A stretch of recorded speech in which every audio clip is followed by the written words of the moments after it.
welcome to Brain Chat. I'm Dr. Mitzi Joy Williams, your board-certified neurologist and fellowship-trained multiple sclerosis specialist. My mission is to engage, educate, and empower those impacted by chronic neurologic conditions to become an active part of their healthcare team. Here on Brain Chat, we'll be discussing all things brain health, wellness, self-advocacy, and how to care for your loved ones who are impacted by chronic neurologic conditions. Join me and my super friends and special guests as we get ready for the next episode. And most importantly, let's get nerdy. Hello, happy Monday, everybody, and welcome to another fantastic episode of Brain Chat. I hope everybody had an amazing weekend, and I am so excited about today's topic because it is so common. Raise your hand if you ever had neck pain. Raise your hand if you ever had back pain. Okay, so we are going to break it down today, and I have got two amazing experts with me to help break it down for us to understand some of the common causes of neck and back pain, degenerative disease, and how to treat it and address it. So before we get started with Brain Chat, for all of you who are logging in, just type in the chat and let me know where you are logging in from. I bid you greetings from Atlanta, Georgia, where we are in the midst of fake fall, meaning it will be cold, and then in a couple of weeks, it'll be 90 or 100 degrees again, and then we'll go back to real fall. So I am enjoying fake fall for right now. We would like to thank our sponsor, the National MS Society, for sponsoring Brain Chat, and let's go ahead and get started. So let's talk about these amazing guests that I have with me tonight. I am going to bring up into the stream Dr. Marcus Gates, who is a board-certified neurosurgeon. I think he's the first neurosurgeon on Brain Chat. He is the vice chair of the Department of Surgery at Wellstar Cobb in Atlanta, Georgia. And then we also have Vanessa Lane, who is a physical therapist who is board certified neurologic clinical specialist. She is also the clinical director of the Smyrna location of physical therapy and balance centers. Welcome to Brain Chat. Hey, how are you? Hi. Hi, doing excellent. All right. So listen, we need to break this down for the people because everybody has dealt with neck and back pain at some point.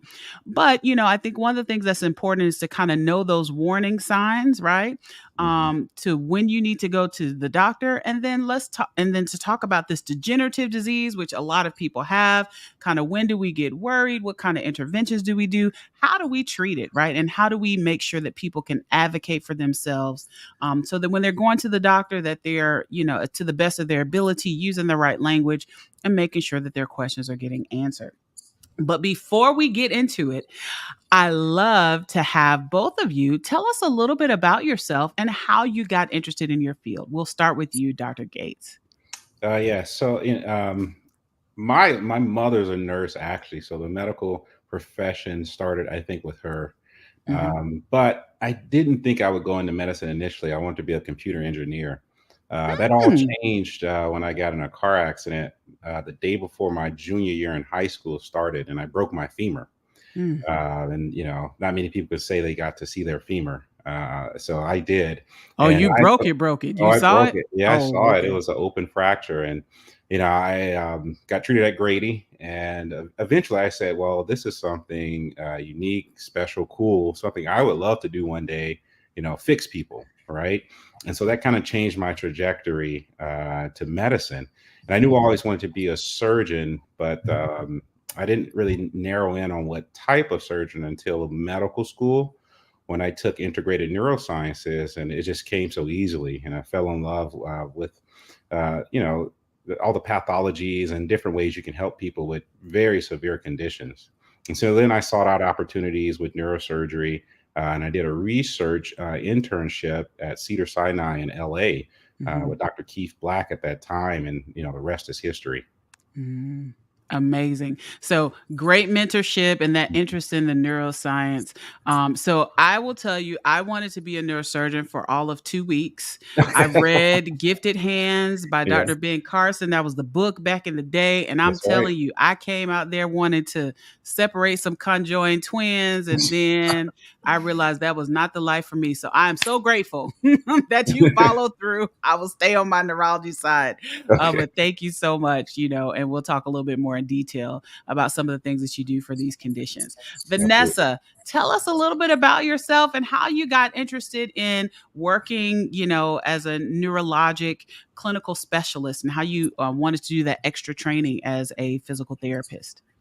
Yeah, so I got introduced to physical therapy because I had to have physical therapy myself. When I was 17, I tore my ACL, Mm. so I had to have rehab for about 6 months or so. And when I tore it, it was my like summer right before senior year of college. I'm trying to figure out, well, what do I want to do? I always do I want to do something in healthcare. And so having to go to PT myself, I loved it. I was like, well, this is fun and I get to help people get back to their lives. Like, this is something I want to do. So I pursued it from there. And then I found the neurologic side during PT school. And so we started to learning about the brain and neuroanatomy. And I was like, wow, I didn't even know that this was a part of physical therapy. I have a family history of brain aneurysms and strokes. And, I've seen my family members go through this. And I'm like, I've never seen them have like any kind of like skilled, like specialized physical therapy Mm. for these conditions. I was like, so from that point on, I wanted to dedicate myself to being the best physical therapist I could be in the neurological world for those patients like my family that didn't get that care. So after I finished school, I went on and did a residency to become a neurologic specialist. And I just really, with the drive of being the best neurologic physical therapist I could be. And then here we are now, and I see all kinds of neurologic patients, and I love it. Awesome. Awesome. Well, I tell you what, neck and back pain is so common. And these are the three places where I stop and send people. So there's a neurologist, there's a neurosurgeon, and there's a physical therapist. So we got the trifecta here tonight. So let's get into it.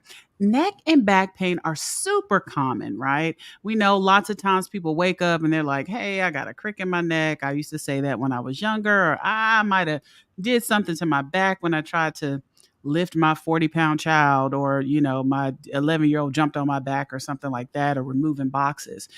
What are some of the signs that would make us say, okay, this is not your run of the mill, just a crick in my neck? I need to go to the doctor and see somebody about that. What are some of the things that you've commonly seen?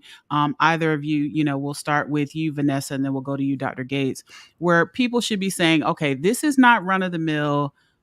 I need to get checked out. Oh, yeah. I think first is chronicity. Like, how long has this neck pain been going on? Hmm. A like slight crook in the neck should go away after a couple days. But if that pain is lasting like months and very long time, then it needs to be investigated further.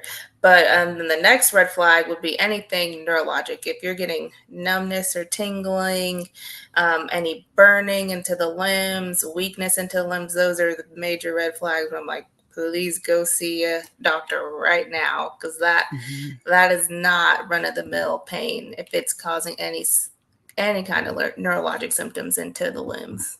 Hmm. What about you, Dr. Gates? Anything you want to add? Absolutely. Those are definitely the neurologic symptoms are what pretty much bring it to the emergency room or to your primary care physician or to Hmm. that specialist. Also, in context of what were the preceding events, right? Was it Mm. trauma? All right. Did you just wake up with it? Do you have a history of cancer, right? And now you're worried about metastatic disease or some cancer spreading somewhere. So it all depends on kind of your history as well, what kind of brings you to the conclusion of where to go next. But general run of the mill back pain, most people will experience. And again, like Vanessa said, most is fleeting, more so than not, it will go away within days to weeks. Um, if let's say it's even for a day, and you have any weakness, numbness, tingling, sharp shooting pain that is severe, you definitely want to know, let your healthcare provider know so they Mhm. can kind of do the workup and go from there. Yeah. And I think that's so important because so many times, particularly for my younger folks, Hmm. um, people tend to blow off things. They tend to ignore it, Hmm. and I've had people come to the office and they're like, yeah, I've been weak for like 6 months. And I'm like, what do you mean you've been weak for 6 months? That's Yeah, not normal. They're like, oh, correct. I thought it was just, Uh, or I thought this was getting old. I'm like, no, your hand should not be shrinking. I don't care how old you like, that's not exactly. normal. So we need to make sure that we are normalizing if things are Hmm. going on for a long period of time, they're not getting better. We're Hmm. talking months, or you're having those red flags like tingling, burning, weakness, etc. You need to get checked out because sometimes the interventions, particularly if they're surgical, the Hmm. earlier we do them, the better, right? So we always Correct. talk a lot about how time is brain, but time can also be spine, That's right? correct. And nerves, etc. So Hmm. we just want to make sure that people are, getting checked out and not ignoring those things. So, thinking about, we talked about some of those symptoms that we can see associated with neck pain, associated with back pain, what we call radicular symptoms, not ridiculous, but radicular, right? Hmm. Where they are shooting down the arms or shooting down the legs. What are some of the causes of these types of symptoms? I can go. Mhm, So I would say for the red flag symptoms, right? Usually in the spine, it's going to be some type of compression of a neurologic structure, whether that's the nerves or spinal cord. Okay. mhm, And right next to both of those structures are the disc. All right. And then the bony openings that those neurologic structures go through. Okay. Most people, uh, if they have those neurologic symptoms, have compression of those neurologic structures, likely from a disc herniation. Okay. mhm, And that's more likely whether they're young or old. As you get older, and it's a slow process when your spine degenerates, where the bones start to encroach upon those neurologic structures. And mhm, then that is more of a slow and steady progression. But disc mhm, herniations, whether acute or chronic, those are going to be the most likely reasons where you have neurologic symptoms that require some type of early workup and potential early intervention like surgery. mhm. Anything you want to add to that, Vanessa? Oh, no, yeah, I agree. I feel like the most common thing I see coming through my clinic is compression of the nerves from disc herniation. That's probably the most common. Mhm. Now, is that the same thing as a pinched nerve when people say they have a pinched nerve? Yeah, so Yeah, yeah, I'll go ahead, where Vanessa. I was gonna say, yeah, that's one of those things where it's kind of that like common saying, like, "Oh, I have a pinched nerve," Mhm. but it's like, what is pinching the nerve? Like Dr. Right. Gates said, Mhm. is it the disc? Are we starting to get bone growth encroaching on the nerve? Mhm. Mhm. Absolutely right. So I think that this is important, right? Because sometimes we diagnose ourselves, but when people come in the office and they say, I think I have a pinched nerve," I'm like, well, was that diagnosed? Were there any type of tests done? How do we make this diagnosis? Is it something that, someone just said, or do you have, any testing to tell us how severe it is and what the cause or etiology of it is? So leading us into the discussion about degenerative disease. Mhm. Dr. Gates, can you give us a definition of degenerative disease? So you already talked about disc herniation, you talked about bone encroachment. Is there anything else that could contribute to degenerative disease of the spine? I like to keep very simple for degenerative disease, right? It's just wear and tear on the spine, right? The Mhm, accumulation of life stress that you've put on your body, along with gravity, is what's causing your spines to deteriorate over time. Now, things obviously like lifestyle and health conditions can contribute further to that degeneration, especially trauma, strenuous exercise, overuse, things of that nature. But it's just the wear and tear of your body over time. right. And I describe it, I might be a misnomer, but sometimes I call it arthritis. And Yeah. what I tell people is imagine if you had that same comb that you use to comb your hair Hmm. and you use that comb for 25 years. What would that comb look like? Now, of course, our bodies wear and tear much more slowly than, an appliance or something we use. Yeah. But just imagine any type of tool, a car, anything that you use for that long a period of time is eventually going to break down, right? And Mhm. so that is one of the ways that I describe it to people, because some people are like shocked, like, oh my God, what do you mean I have degenerative disease? I'm only Yeah. 55. And I'm Yeah. like, well, that's a good time to have degenerate That's lives. Like, you've been using it for 55 years. It that's should be a right. little broke down by now. That's So I right. think that that's important to recognize that degenerative disease and degeneration is something that happens over time as we Mhm. get older. Mhm. Now, what about in younger people? So, for instance, I probably would talk a little bit when we talk about surgical interventions. I had to have surgery on my neck in my 30s. Mm. But what about younger folks? So, definitely we recognize that this is something much more common in older, people. But, I've had some folks in their 20s who come in and have really significant disease. What are some of the more common causes in that age group? Well, trauma is Hmm. one of the major things, and it doesn't have to be a car accident or a major fall. It can just be trauma due to sports, right? Just Hmm. repetitive, excessive use of their neck, mid thoracic or back, mid back or lower back, and that can cause those discs to wear out pretty quickly. Hmm. Especially if you're doing these activities incorrectly, right? You haven't had Mm. proper training. So that is key to making sure that guidance is there so that you're not misusing your spine in an incorrect fashion and causing, further damage that wouldn't necessarily be there. Yeah. And I'm going to go to you, Vanessa, on this one, because I often see people with degenerative disease, let's say, who work in very manually intensive jobs, So let's say someone who works for UPS and has to lift a lot of packages, or Amazon nowadays. Um, Nobody really teaches you how to bend. And so let's say somebody is working in a position, like, where can you go to kind of learn how to properly squat or bend so that you don't hurt yourself or that you prevent injury? Right. No, yeah, it's very common because we don't get that baseline body mechanics on how to properly lift that 50-pound package. Um, Best place to go to is a physical therapist, especially if there's one you know and Mhm. trust. Just go and get body mechanic training, and especially for those more labor intensive jobs, but even for desk jobs, right?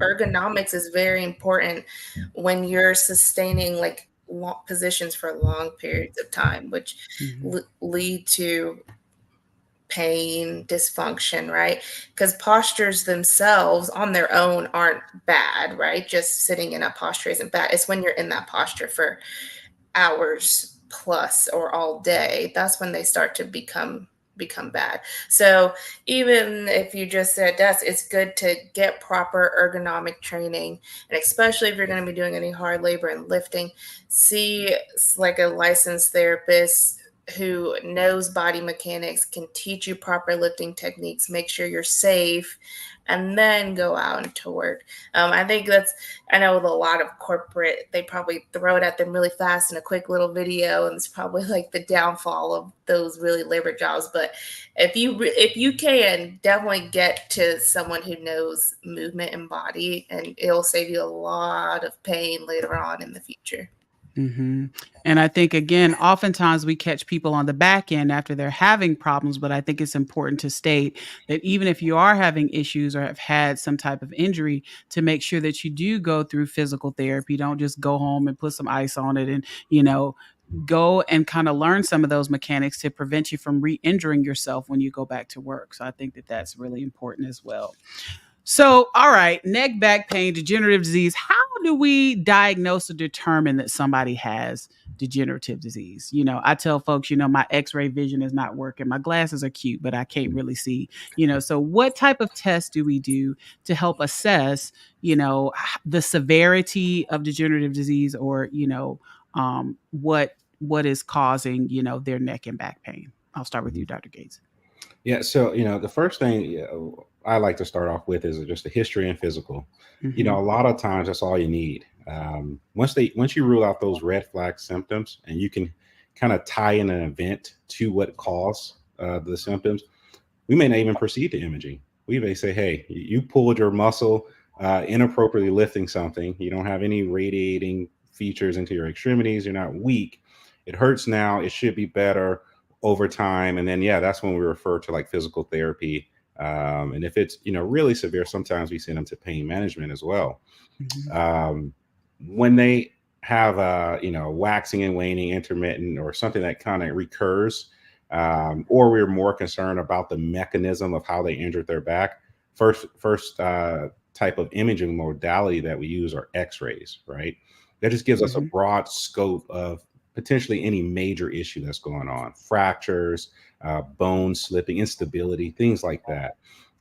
If that doesn't necessarily clue you in, and they have concerns for some of the neurologic symptoms, things may progress again based on if it was trauma to a CT scan, or if it was just them getting up over time, they developing numbness or tingling in their extremities. We may proceed directly to MRI at that point.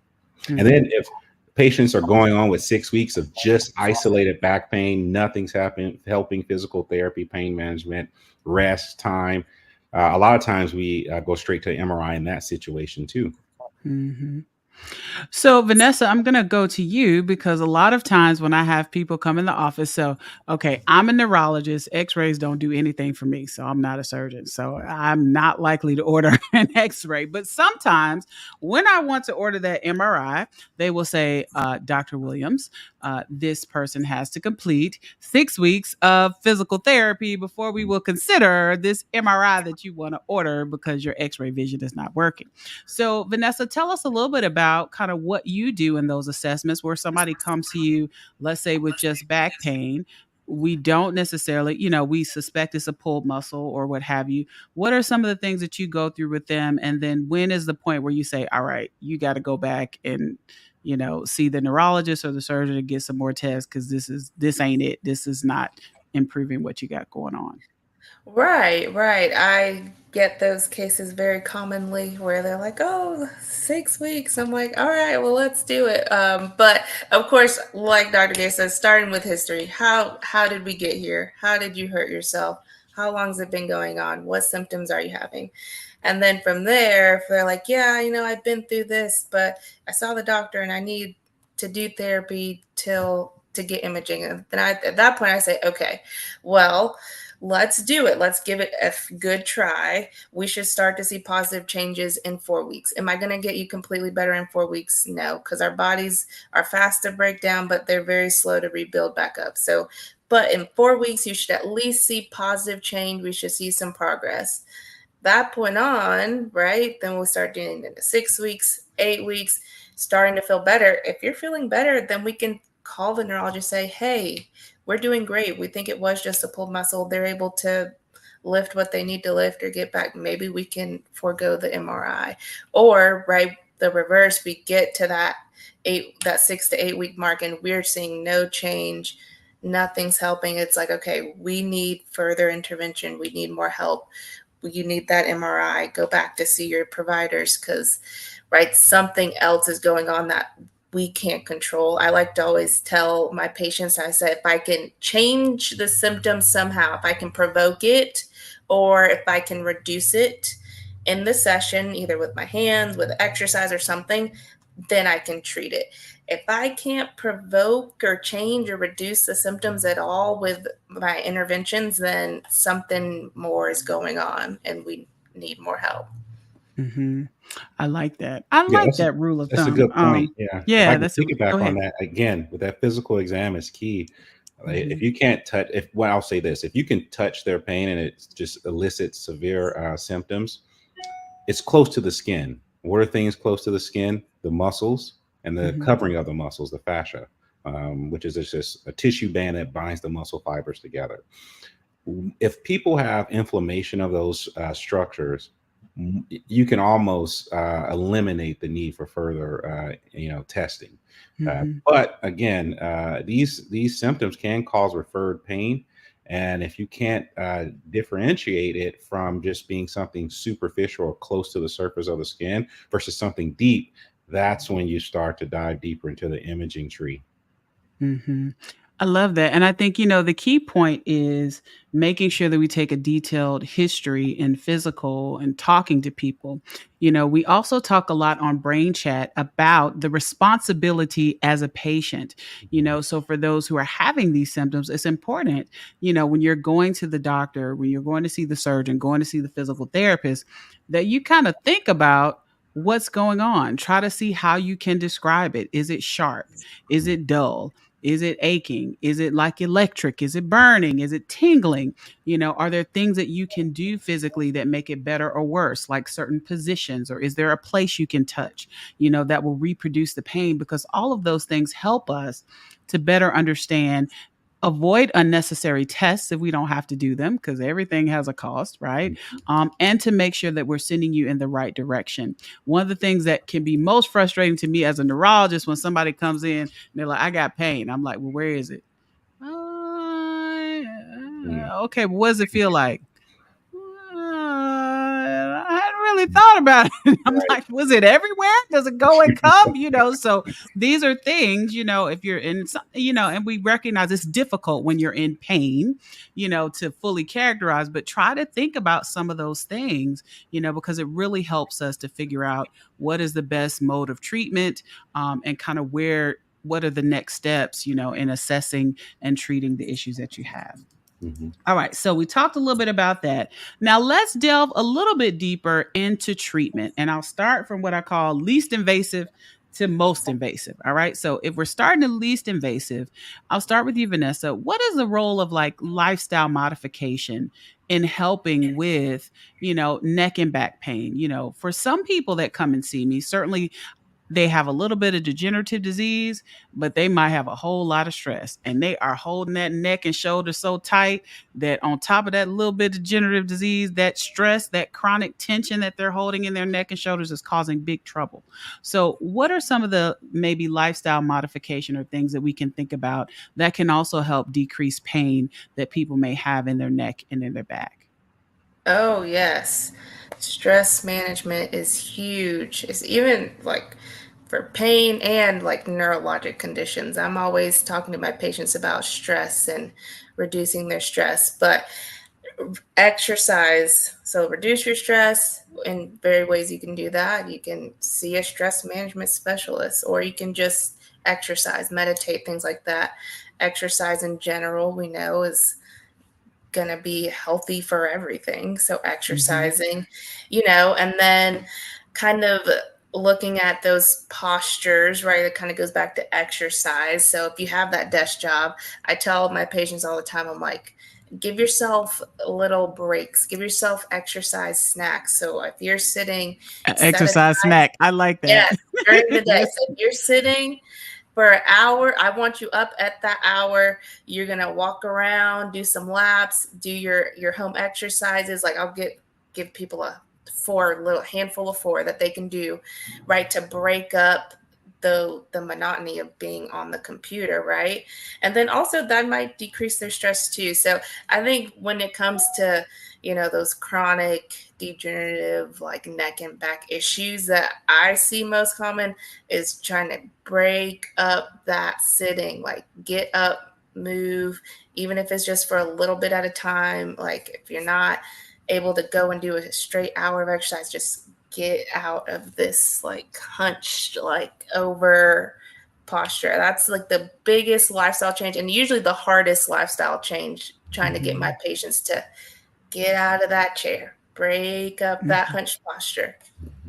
Yeah, get up and move around, and I think we see a little bit more of this after the pandemic, because a lot of people are still working remotely.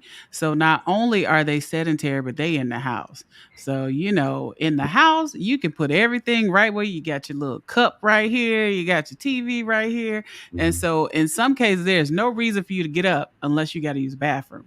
And so I think that that's really important to stress, particularly when people in those really comfortable environments, that it's important to get up and move around. For a lot of my patients, particularly for stress, I talk to them a lot about yoga and meditation, because I find that sometimes people are holding tension. It's kind of like that stress they're holding it in their bodies.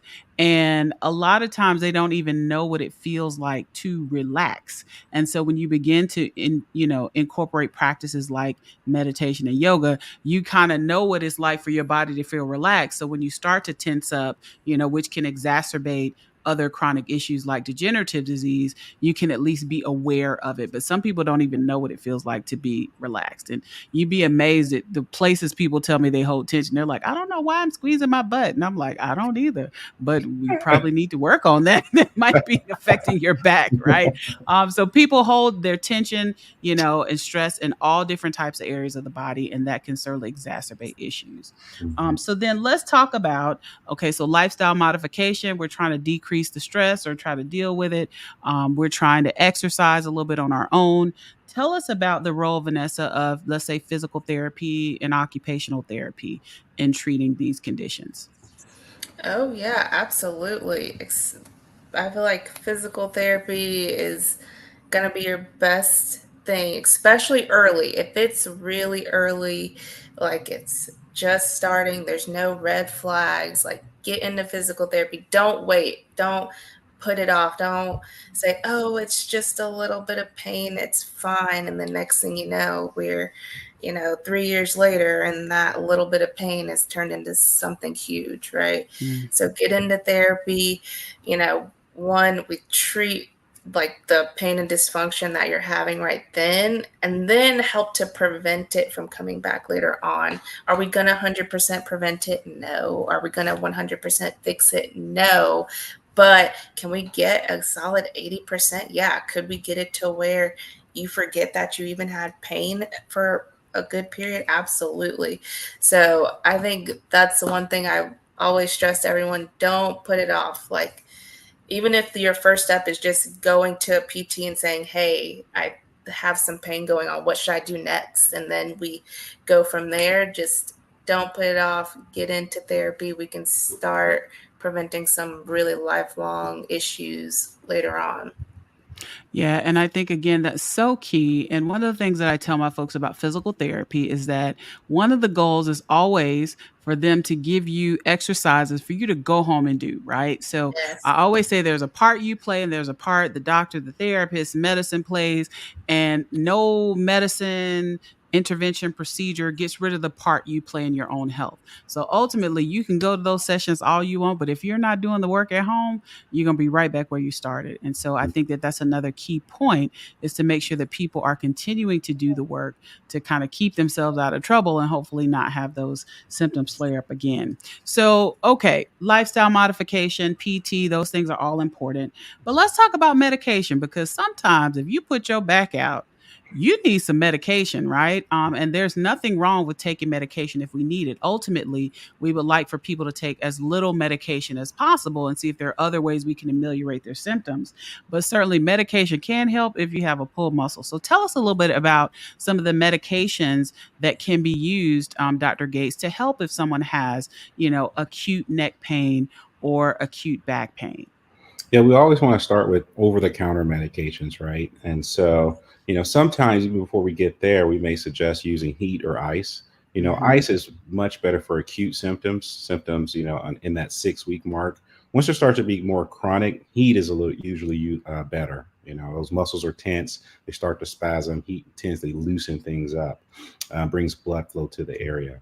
If that's not working, again, staying more non-invasive or minimalist, you go with creams, pain Mm-hmm. creams. That's your Mm-hmm. icy hot, your biofreeze. Back in the day it's more Bengay, things like that, right? Now, uh I like Tiger Balm. I'm not gonna Tiger lie. I Balm, should be yeah. an ambassador for Tiger Balm. So Tiger yeah, Balm is my friend. absolutely, yeah, there you go.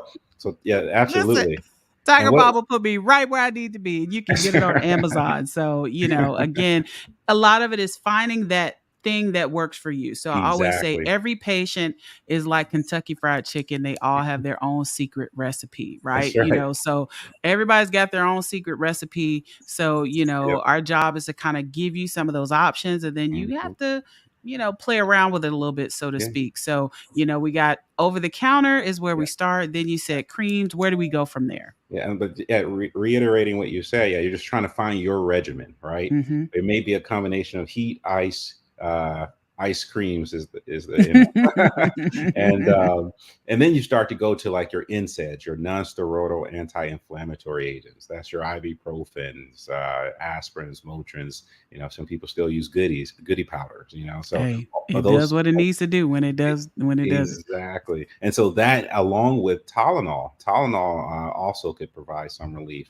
And you start with that regimen, incorporating all those different things. There's other things that you can get over the counter, like these TENS units that you hear that can create some electrical therapy to the area or distract from that deeper pain.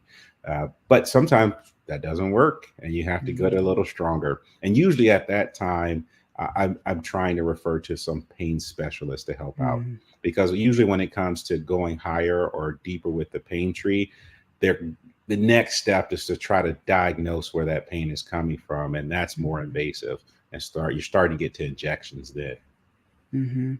Yeah, so I think, this is particularly important because a lot of times we go backwards. So a lot of times people come to see me who are already on the muscle relaxants, Hmm. but they haven't really tried things like heat or Hmm. creams or my favorite Tiger Balm, That's right. and so sometimes they're like, I'm taking this medicine, it makes me groggy. What else can Hmm. I do? And I'm like, well, let's back up and let's try these other things, Hmm. that may be less invasive, but maybe very effective in helping Hmm. decrease your symptoms. So I like the way you described it, Hmm. Dr. Gates, kind of that, kind of outside in, Right. let's start with these things. Let's start with topical things that may loosen the muscles and relax. And then we get to medicines when we need to.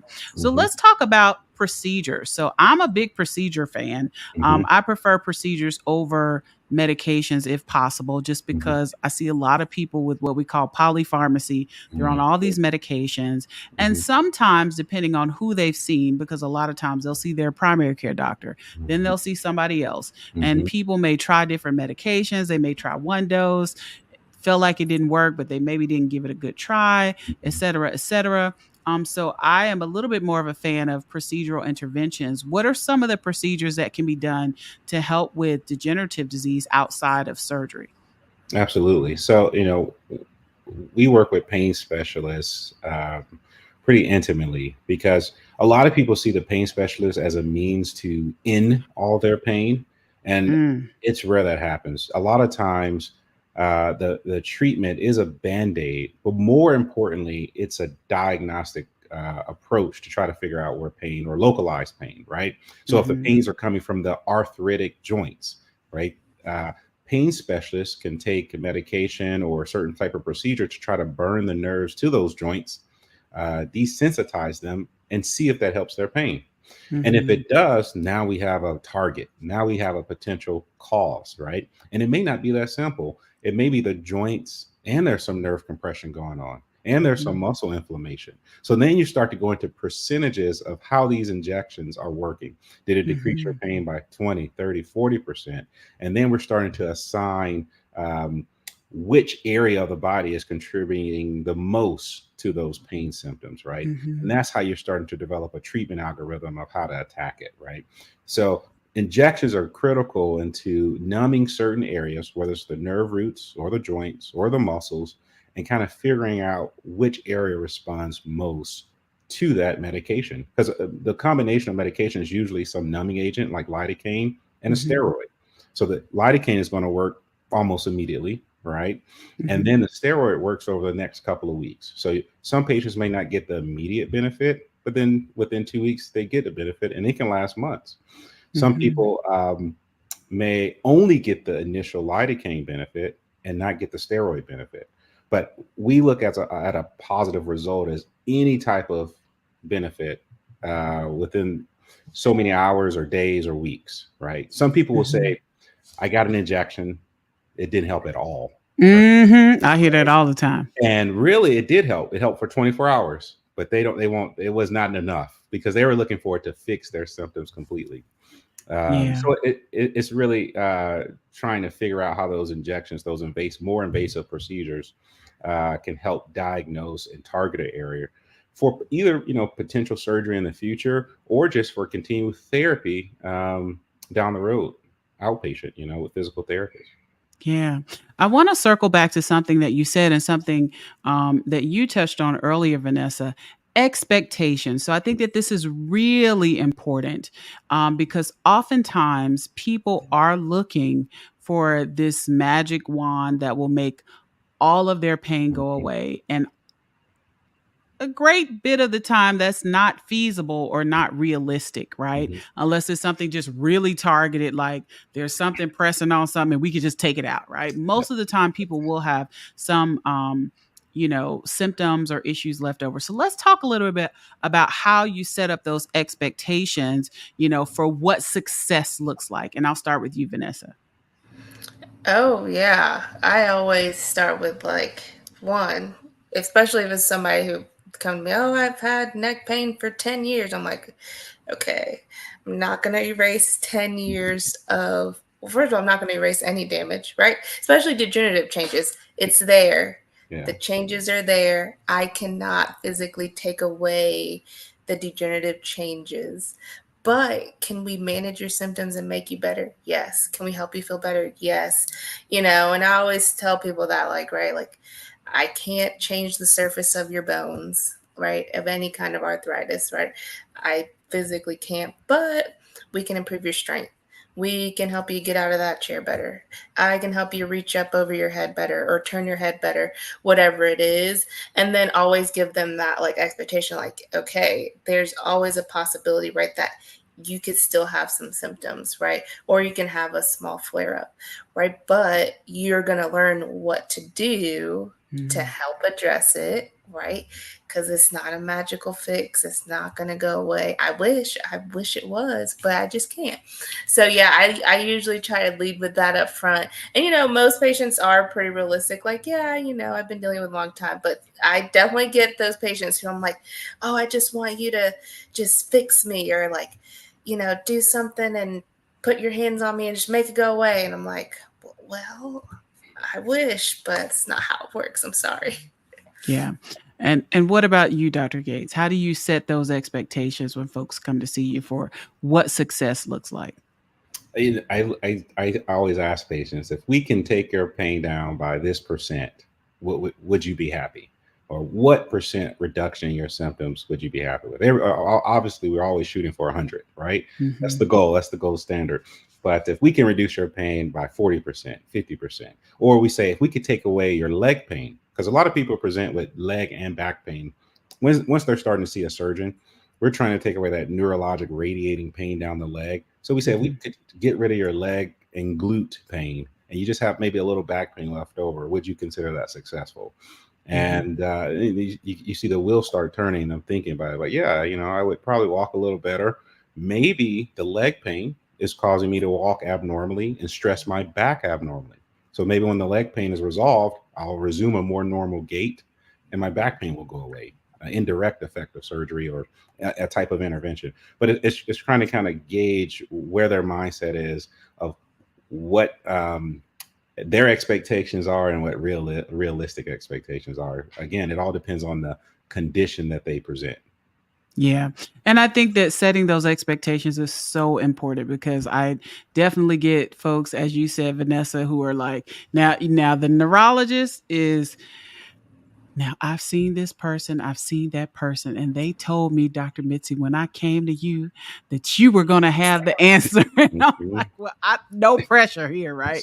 So, a lot of times I am the person that people have come to after they've tried several things. And it's important for us to, kind of sit down and say, okay, this is what potential success could look like. This is what I'm able to do. This is what I'm not able to do, and then let's work together and let's keep reassessing. So again, for people who are dealing with these conditions, have those conversations about what success looks like so that we'll all be on the same page. Mhm. And I think that that's really important because oftentimes people are disappointed when they come back and they're like, I'm still in pain. And I'm like, well, I never told you I'd get you out of pain, and so I think that that's really key. And finally, because we're actually running up on time, guys, this has been a Okay. great conversation, but I do want to get into surgery. Mhm. So, Dr. Gates, at what point are we saying, all right, so we've done this, we've done XYZ. Mhm. Okay, we need surgery. Right. What is that point and kind of what is done to help alleviate degenerative disease if surgical intervention is needed? Well, I'll start off with the things that kind of go straight to surgery, right? So once those patients present with those red flag symptoms and they have pathology on their imaging, large disc herniation compressing their spinal cord, that's the more severe case. Now, if it's compressing a nerve root, depending on how they're tolerating their symptoms, we may try injections first because sometimes you have some discs that resorb or go away, or the pain gets better, or the nerve becomes desensitized to the compression. Symptoms get better, you can avoid surgery. But in cases where they're weak, right, or they're starting to get that burning, numbness, tingling down the leg, and they have a large herniation on a nerve, that's when we're recommending surgery. Now, in the form of surgery, there's normally a decompression surgery, make more space around the nerve or spinal cord, or there's the decompression component plus instrumentation. And a lot of people get very hesitant or afraid when you start talking screws and rods, because everyone knows someone who has had back surgery and is just doing terribly, right? And a lot of times those people that are doing so terribly more than likely had unnecessary surgery, or they had an unnecessary amount of surgery, right? Something simple could have been done, or maybe not at all, and they would have gotten better. So isolated back pain alone is usually, at least I feel, not an impetus to go and do surgery. I think people with isolated back pain alone, without a fracture or some type of pathology, just run-of-the-mill back pain with degenerative findings on their imaging, they don't do too well long term. I think they will always have some degree of back pain. But surgery usually is in the form of making more room for the neurologic structures. And then if the spine is unstable, stabilizing the spine with instrumentation. And that usually is in the form of screws and rods. Or if it's in the neck, you may get a plate with screws, okay? And that disc removed. Yeah. And so what is the danger potentially of someone, let's say, who needs surgery, right? Because I have some folks where we monitor them and we kind of follow over time and things are getting better and we say, okay, let's think about surgery. But then I have some folks who are really scared of surgery, right? What are the benefits or what are the drawbacks of not getting surgery? Yeah. So if you need it. Yeah, absolutely. I mean, essentially, it boils down to you having some type of permanent neurologic injury, right? Especially patients that come in with balance issues. They are weak in their hands. They have numbness, tingling in their hands, radiating symptoms from their neck down their arms. They're getting weaker. They're dropping things. Their hand dexterity, they're losing it. And they just don't want surgery. Someone told them a while ago that they're probably going to need neck surgery, but they just weren't up for it. And people have to remember the spinal cord does not recover like our skin does when it's injured. We can make new skin cells. We have a very limited capacity, if all, especially as we get older, to make spinal cord cells. Or, you just scar over, right? And so a lot of times you have to tell them, if you lose this function, you may not regain it.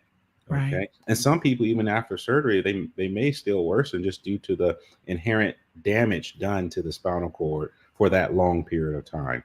And so, I try not to scare people into surgery saying, a lot of surgeons will say, if you don't have surgery, you're going to be paralyzed, right? And the natural history of people with disc herniations that's compressing their spinal cord, it may stay that way and their symptoms may remain stable for years, right? But then they may walk outside and trip, and injure their spinal cord. So it's variable.